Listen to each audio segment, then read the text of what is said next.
আজকে বানিয়ে ফেললাম আমিও চালতার আচার। অনেক দিন ধরে এই চালতার আচারটা বানাবো হয়নি। এর আগেও আমার জামাই চালতা নিয়ে আসছে, অসুস্থ ছিলাম, আমার হেল্প পরে আবার আমি নিজে কিনে আনছি, কারণ গুড় দিয়ে, এটা অবশ্য গুড় দিয়ে, আমার গুড় দিয়ে চালতার আচার খেতে ইচ্ছা করছে, তাই আজকে আমিও বানিয়ে ফেললাম চালতার আচার। আমার কাছে গুড় দিয়ে ভালো লাগে, যদি আরও এটা কালো হতো ভালো হতো, ভাজতে হতো। আমি এত ভাজি নেই আর তেলও দিইনি, তেল ছাড়া অল্পটুক, একবারে বাচ্চারাও খাবে, খেয়ে ফেলবে।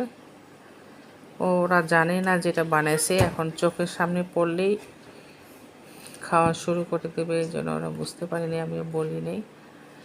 এখন আমরা খাবো এটা, যদিও রাত হয়েছে, একটু খেয়ে রেখে দেবো, পরে খাবো।